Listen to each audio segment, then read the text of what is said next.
Going through a large number of transactions is very time consuming. As you can see here, we have 2,000 transactions across all of our locations, far too many to look through.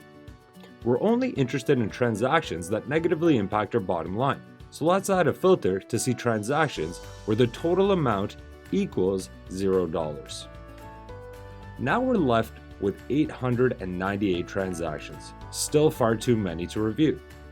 Let's add the word promo to the filter because we know our employees can use that to give 100% discounts.